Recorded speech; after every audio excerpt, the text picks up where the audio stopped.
Bismillahirrahmanirrahim. Assalamualaikum warahmatullahi wabarakatuh. Jumpa kembali kawan-kawan semuanya di channel Uday Ibad ya kawan-kawan. Jangan lupa kawan-kawan semuanya untuk selalu mendukung, sama-sama mendukung terkait dengan channel yang akan kita kembangkan ya kawan-kawan, khususnya di madrasah masing-masing kawan-kawan operator semuanya. Terkhusus bagi pada kesempatan kali ini kawan-kawan yang sedang mengikuti PPG Daljab 2023, mudah-mudahan dari awal sampai akhir kita semuanya dalam kesehatan dijaga oleh Allah Subhanahu wa taala. Baik kawan-kawan semuanya, kali ini akan saya bahas mengenai tentang LKKB 4 di Lokakarya ya kawan-kawan, yakni tentang penyusunan alur tujuan pembelajaran atau yang disingkat dengan ATP ya kawan-kawan, dimana di dalam suatu kegiatan penyusunan ATP di sini di kurikulum merdeka, nanti akan saya buatkan kembali terkait dengan bagaimana penyusunan KOM, kemudian bagaimana kita menyusun visi misi dan lain sebagainya. Nanti saya akan lanjutkan di pembuatan videonya ya kawan-kawan. Kali ini saya akan bahas mengenai tentang yang ini, tentang ATP kawan-kawan. Dan ini merupakan pertemuan yang keempat di Lokakarya. Jadi penjelasan singkat, saya sudah membuat suatu singkatan penjabaran terkait dengan ATP di sini. Apa sih ATP itu? ATP atau yang disebut dengan alur tujuan pembelajaran atau yang disingkat dengan ATP barusan, yakni merupakan rangkaian beberapa tujuan pembelajaran yang tersusun secara sistematis dan logis dalam setiap fase. Jadi nanti dalam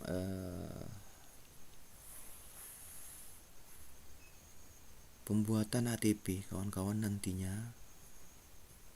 harus digarisbawahi, di mana dalam penyusunan ATP nantinya kawan-kawan haruslah tersusun secara sistematis dan logis dalam setiap fase ya kawan-kawan. Nah, terkait dengan fase-fase ini nanti di tengah-tengah video nanti akan ada penjelasan terkait dengan fase-fase ini ya kawan. Kemudian alur tujuan pembelajaran harusnya ada kaitannya dengan capaian pembelajaran atau yang disingkat dengan CP kawan-kawan.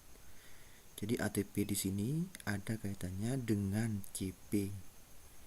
Tidak hanya CP saja, namun tujuan pembelajaran juga kawan-kawan, atau yang disingkat dengan TP. Jadi alur tujuan pembelajarannya, ATP-nya di sini haruslah ada kaitannya dengan CP dan juga TP. Kemudian ATP tersebut disusun ataupun kita susun setelah kita itu menganalisis CP, capaian pembelajarannya ya kawan-kawan.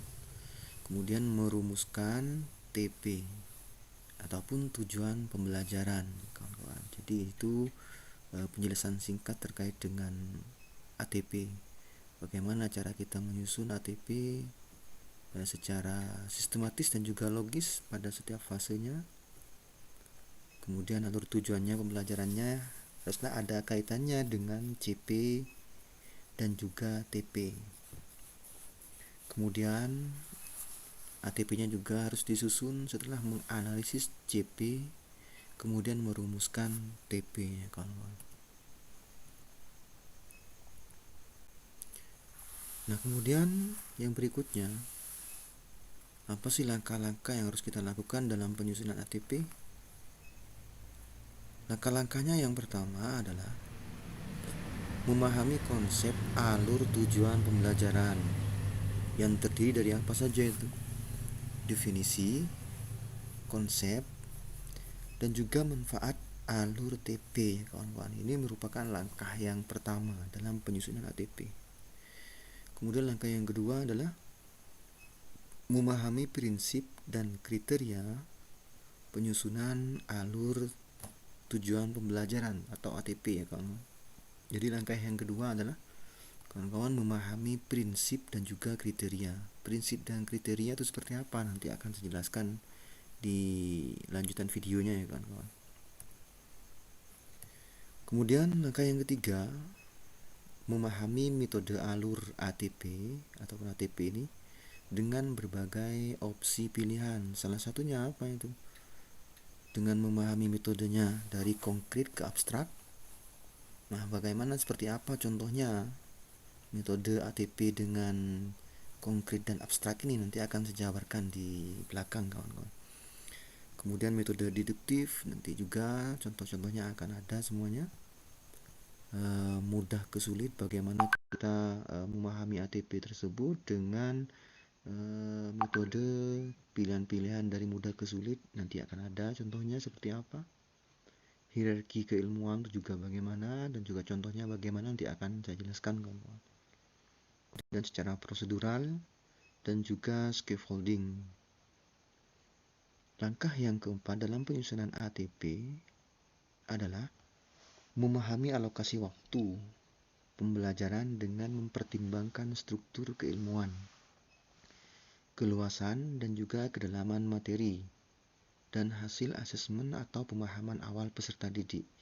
Nanti nih kawan-kawan, setelah kalian semuanya menyusun ATP, langkah yang keempat adalah memahami alokasi waktunya kawan-kawan.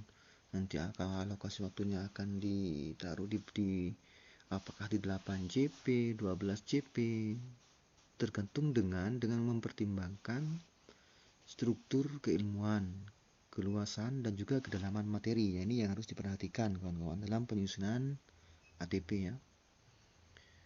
ATP itu sendiri merupakan rangkaian beberapa tujuan pembelajaran yang tersusun secara sistematis dan logis yang barusan di setiap fasenya. Dan ini merupakan suatu konsep alur tujuan pembelajaran ya kawan-kawan. Konsep ATP-nya. Jadi ATP pembelajaran yang barusan sama ada kaitannya dengan CP dan juga TP. Jadi ATP disusun setelah barusan menganalisis pembelajaran, kemudian merumuskan tujuan pembelajaran. Seperti ini kawan-kawan konsepnya ya. Jadi menganalisis CP, kemudian merumuskan CP, merumuskan TP, dan kemudian menyusun ATP nanti. Ini konsepnya. Kemudian yang barusan saya sampaikan prinsip terkait dengan prinsip penyusunan ATP. Apa saja prinsip-prinsipnya dalam penyusunan ATP? Yang pertama adalah esensial, kawan. Apa itu esensial dalam prinsip penyusunan ATP? Alur tujuan ATP ini memiliki prinsip esensial yang memiliki arti bahwa pada setiap tujuan ataupun setiap TP terdapat penjabaran konsep yang barusan konsepnya ya kawan-kawan. Kemudian keterampilan dan juga konten inti yang diperlukan untuk mencapai CP. Kemudian prinsip esensial ini lebih mengarah pada susunan tujuan pembelajaran untuk mencapai CP kawan-kawan. Nah, itu salah satu prinsip penyusunan ATP yang pertama. Kemudian prinsip yang kedua itu apa? Yakni berkesinambungan. Jadi kawan-kawan dalam penyusunan ATP harusnya memperhatikan prinsip yang kedua juga, yakni berkesinambungan. ATP tersebut disusun secara berkesinambungan, merupakan suatu hal yang harus dilakukan oleh guru. Jadi dalam penyusunan ATP, guru haruslah dalam penyusunan ATP dengan cara berkesinambungan. Nah, ini salah satu cara yang nanti akan dilakukan oleh guru bagaimana dalam penyusunan ATP-nya itu sendiri. Hal ini dimaksudkan agar materi-materi yang diajarkan oleh guru kepada peserta didik merupakan rangkaian materi yang saling terkait satu dengan yang lainnya ya kawan-kawan. Kemudian ATP itu sendiri yang berkesinambungan dapat meningkatkan pengalaman belajar peserta didik. Nah, dengan kita menyusun ATP memahami prinsip yang kedua di sini, tentunya KBM kita yang secara berkesinambungan akan dapat meningkatkan pengalaman belajar peserta didik secara terstruktur dan juga berkesinambungan. Kemudian prinsip yang penyusunan ATP yang ketiga, yakni adalah kontekstual ya kawan-kawan, harusnya nyata. Maksudnya di sini itu bagaimana prinsipnya? Prinsip kontekstual dalam penyusunan alur tujuan pembelajaran yang merupakan relevansi alur dengan karakteristik dan perkembangan peserta didik. Selain itu, alur tujuan pembelajaran dapat disesuaikan dengan waktu.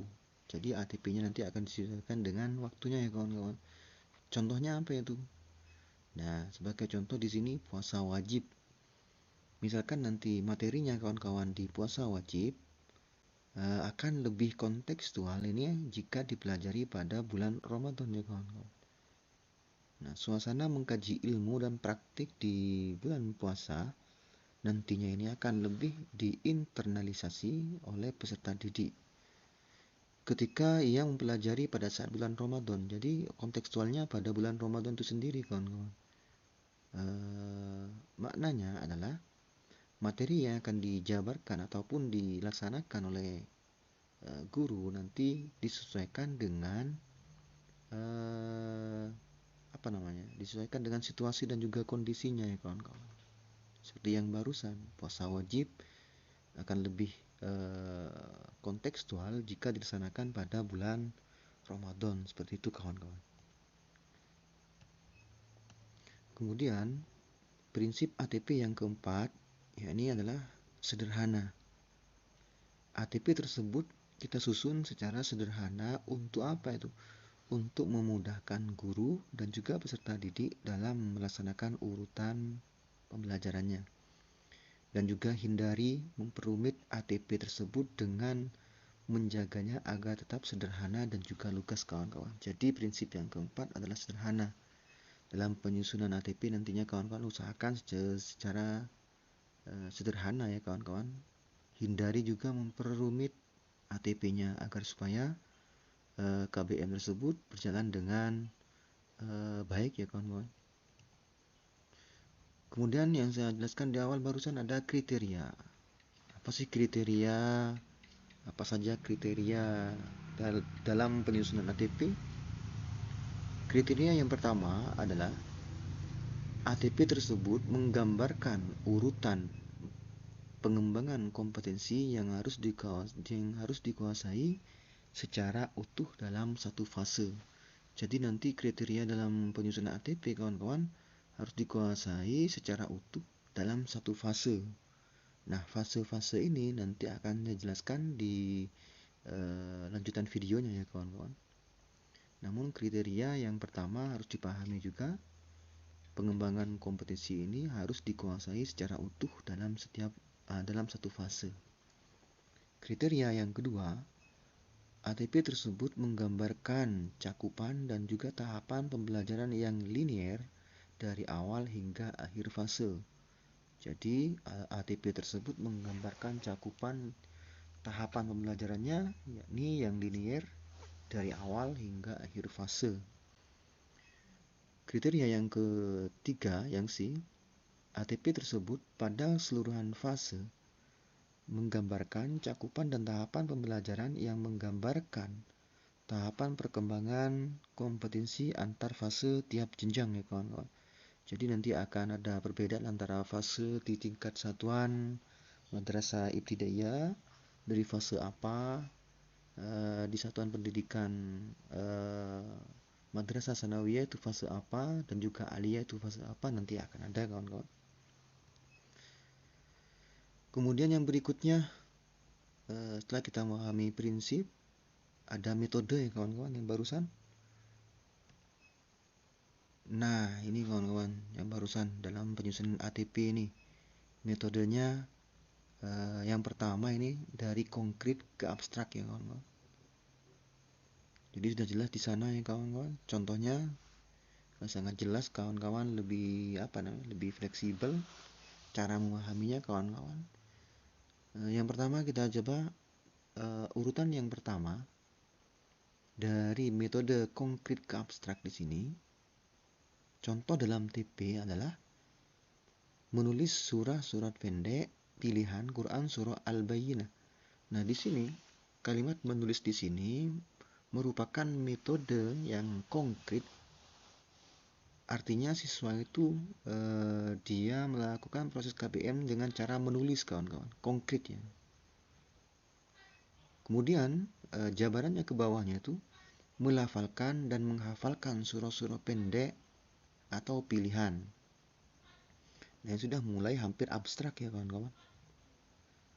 Yang ketiga jelas sudah sekali, dari atas konkret, kemudian ke bawah itu abstrak. Contohnya apa itu? Di TP ini, menganalisis arti dan kandungan surah-surah pendek. Nah, kalimat-kalimat menganalisis ini artinya sudah abstrak, kan? Jadi siswa itu sudah mulai abstrak. Karena di sana ada kita melalui proses menganalisis. Seperti itu metode yang pertama, kan? Kemudian metode yang kedua, apa itu? Metode deduktif. Apa itu metode deduktif? Di sini sudah dijelaskan, kawan-kawan bisa dibaca jelas lebih detailnya ya, kawan-kawan. Gampangnya adalah dalam penyusunan ATP menggunakan metode deduktif, yakni dari umum ke khusus, kawan-kawan. Kita lihat di tabel 3 contohnya ini, kawan. Yang pertama di TP, menganalisis perbedaan Al-Quran dan Wahyu sehingga dapat meningkatkan keimanan, sikap kritis dan juga toleransi. Nah, ini bersikap umum ya, kawan-kawan. Kemudian lanjut ke bawah nanti itu akan berubah menjadi khusus ya, kawan-kawan. Yang ketiga, menganalisis ayat-ayat Makkiyah dan Madaniyah sehingga dapat meningkatkan keimanan, bersikap toleran dan juga moderat. Ini tujuannya sudah bersifat khusus, kawan-kawan. Kemudian metode yang berikutnya adalah mudah ke sulit ya, kawan-kawan. Ini mungkin biasanya sering dilakukan oleh teman-teman guru dalam penyusunan ATP ini, biasanya dari metode mudah ke sulit. Jadi sebagian guru memiliki perspektif bahwa ketika mengajarkan sesuatu kepada peserta didik, yakni dimulai dari hal-hal yang sifatnya mudah menuju ke hal yang sulit. Nah, pola seperti ini memberikan treatment kepada peserta didik untuk melakukan hal-hal yang mudah terlebih dahulu agar peserta didik dalam mengawali pembelajaran tidak langsung menjumpai hal-hal yang sulit seperti itu, kawan-kawan. Contohnya seperti apa itu? Contohnya seperti ini, kawan-kawan, dari mudah ke sulit. Yang pertama di TP, mengenal huruf hijaiyah secara terpisah dan bersambung serta tanda baca Al-Quran dengan baik dan benar. Dan ini kan mudah dulu, kawan. Jadi siswa itu mengenal huruf hijaiyah secara terpisah dari mudah dulu, kemudian nanti akan pindah ke sulit ya, kawan-kawan. Nah, dengan metode ini mungkin sering kali digunakan ya, kawan-kawan, dalam KBM di satuan pendidikan masing-masing. Jadi juga sudah cukup jelas ya, kawan-kawan, bisa dibaca di yang D, metode yang dalam penyusunan ATP yang D, yaitu hierarki keilmuan. Maksudnya hierarki itu keilmuan itu bagaimana? Nanti akan contohnya seperti ini, kawan-kawan. Nah, di sini. Jadi contoh ATP dengan metode hierarki keilmuan. Yang pertama, di tujuan di TP, mengenal rukun Islam untuk menumbuhkan keyakinan dan ketaatan sehingga menjadi pribadi muslim yang tafaqquh fiddin. Artinya siswa diupayakan untuk mengenal rukun Islam. Tujuannya untuk apa? Untuk menumbuhkan keyakinan dan ketaatan. Nah, setelah siswa itu melalui pengenalan rukun Islam tersebut, yang kedua, melafalkan kalimat syahadatain. Jadi siswa diharapkan di sini bisa melafalkan kalimat syahadatain ya, kawan. Sehingga tertanam keyakinan bahwa Allah Subhanahu wa taala adalah satu-satunya zat yang patut disembah. Proses yang ketiga di sini kawan-kawan, di TP-nya, memahami tata cara berwudu agar selalu menjaga kesucian perkataan, pikiran, serta perbuatan, dan juga sebagai prasyarat untuk menjalankan ibadah sholat. Jadi ini merupakan metode dari penyusun ATP dengan metode hierarki keilmuan ya kawan. Kemudian yang berikutnya, metode dalam ATP itu secara prosedural. Artinya secara prosedur ya kawan-kawan. Mungkin secara prosedur ini tidak begitu agak rumit pemahamannya. Nah, yang jelas-jelas secara prosedural bisa dikatakan runtutan, tidak melangkahi antara yang satu dengan yang lainnya, mungkin seperti itu kawan-kawan. Jadi contoh-contohnya bisa dibaca sendiri kawan-kawan. Seperti ini dalam metode ATP prosedural. Kemudian yang berikutnya metode scaffolding ya kawan-kawan. Apa sih metode scaffolding? Nanti akan di sini bisa dipelajari juga kawan-kawan, bisa dibaca terlebih dahulu. Contoh di sini alurnya itu bagaimana, nanti akan saya kasihkan contoh seperti ini kawan-kawan. Contoh metode ATP menggunakan metode scaffolding ya kawan-kawan.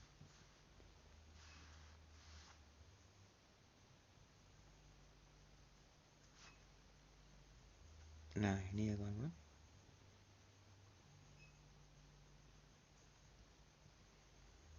Kemudian yang berikutnya dalam penyusunan ATP juga harus memperhatikan alokasi jam pelajarannya ya kawan-kawan.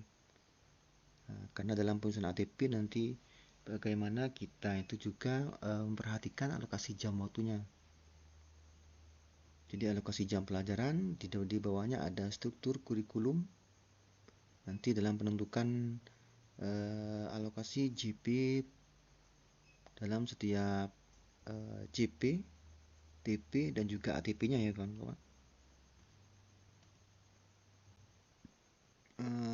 Ini saya ambil satu contoh dari struktur kurikulum di tingkat MTS ya kawan. Jadi alokasi waktu per tahun untuk PAI di sana semuanya di kelas 7 72 JP, di kelas 8 72 juga, di kelas 9 dan 64 seperti itu kawan-kawan. Bisa kawan-kawan lihat di apa nih ya namanya?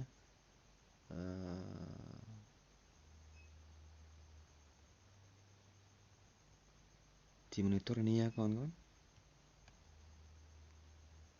Nah, kemudian mata pelajaran seni dan prakarya, sehingga jumlah total keseluruhan ini sudah jelas di sana ya kawan-kawan. Nah, struktur ini nanti akan disesuaikan dengan satuan pendidikan masing-masing ya kawan. Disesuaikan dengan satuan pendidikan masing-masing. Kemudian yang berikutnya adalah pembobotan. Jadi dalam penyusunan ATP, pembobotan dalam jam pelajaran ini juga perlu ya kawan-kawan. Bagaimana cara kita ini melakukan pembobotan pada jam pelajaran. Nah, pembobotan jam pelajaran setiap TP berdasarkan apa itu? Keluasan dan juga kedalaman materi. Keluasan materi dilihat dari beberapa banyak materi-materi yang dipelajari peserta didik. Nah, itu keluasannya. Dalam menentukan pembobotan pada jam pelajaran nanti dilihat dari keluasan materi ya kawan-kawan. Kemudian yang dimaksud dengan kedalaman materi dapat diketahui dengan tingkat taksonomi ya. Dengan tingkat taksonomi yang diwujudkan pada setiap TP-nya ya kawan-kawan.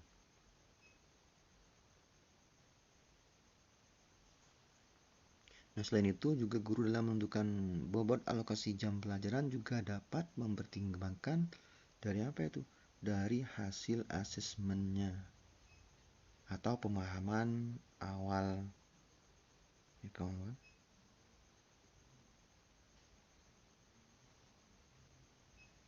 Contoh.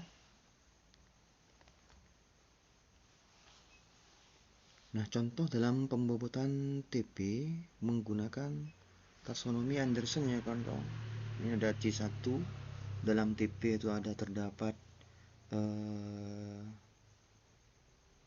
TP ataupun yang dikenal dengan C1 sampai C4. Alokasi waktunya itu bagaimana cara menentukannya? Jadi di alokasi waktu ataupun disebut dengan JP, C1 itu bisa kasih 4 dan penjabarannya di bawah ini ada kawan-kawan. Jadi tabel di atas ini dapat diketahui TP mata pelajaran akidah akhlak kelas 9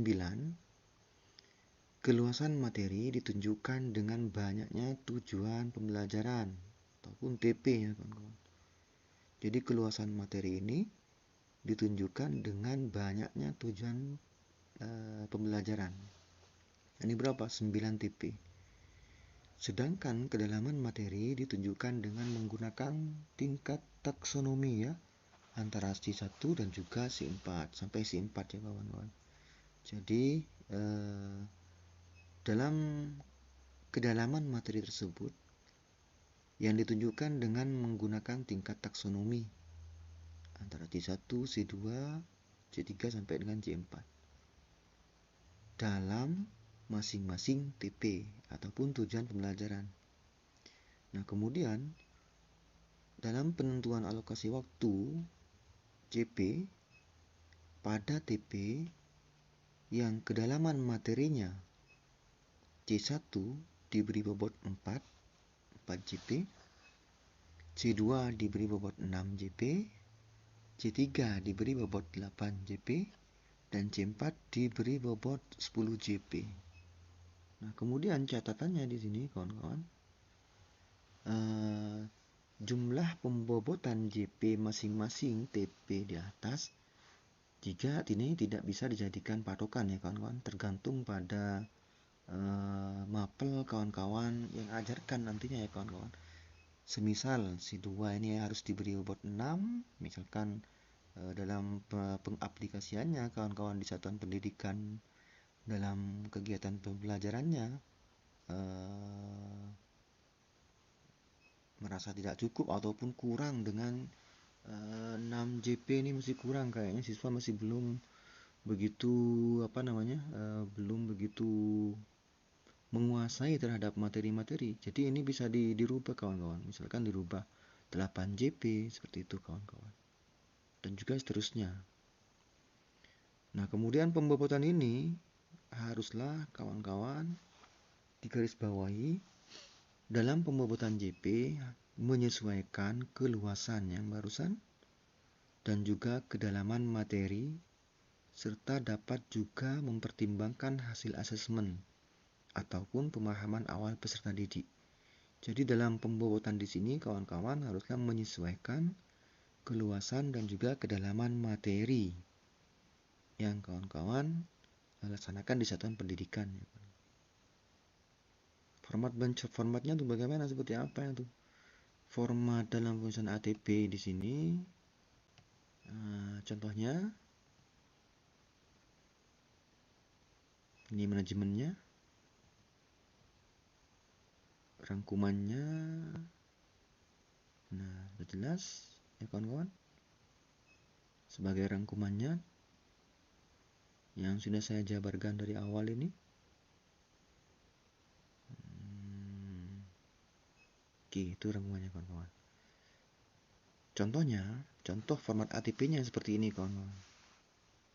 Jadi bisa dilihat contoh ATP dalam membuat ATP ataupun menyusun ATP. Satuan pendidikan, mata pelajarannya, fasenya. Nah, kalau sekarang itu di Kumber itu dikenal dengan fase ya kawan-kawan. Nah, fase A, fase B, fase C, dan juga fase D, fase F gitu. Nah, fase A, B, C Ini merupakan fase di tingkat satuan pendidikan madrasah ibtidaiyah ya kawan-kawan. Fase D itu di tingkat MTS.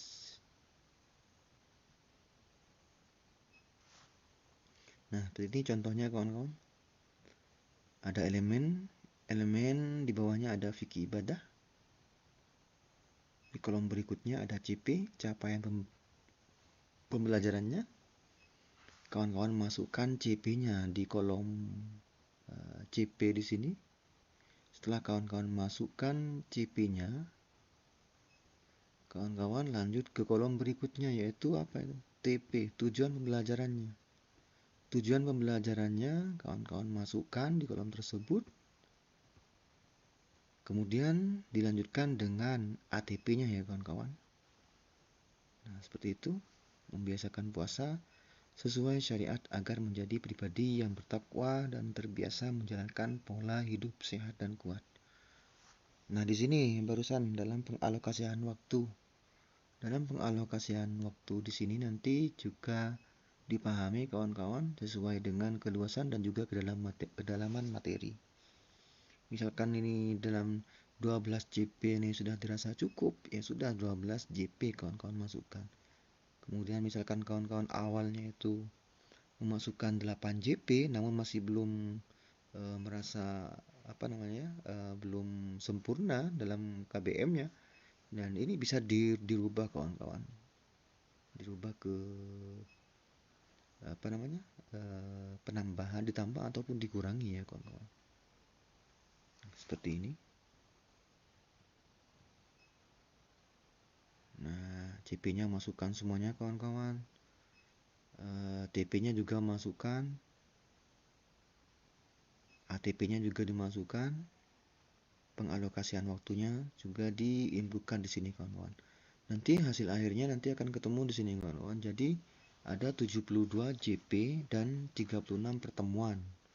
Nah, 72 JP ini dari mana kita dapatkan? Dari hasil kawan-kawan itu mengalokasikan waktu di tiap-tiap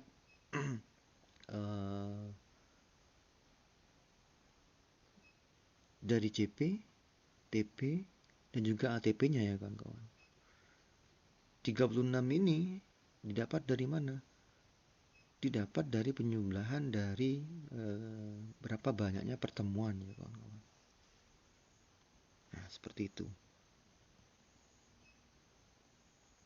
Nah, sekian itu kawan-kawan yang dapat saya sampaikan pada kesempatan kali ini. Apabila ada kekurangan atau kesalahan, mohon maaf yang sebesar-besarnya. Saling share, saling berbagi, sama-sama belajar, berikan masukan, mari, terkait dengan pengembangan sekolah kedepannya ya kawan-kawan. Itu saja dari saya. Lebihnya, akhirul, wassalamualaikum warahmatullahi wabarakatuh.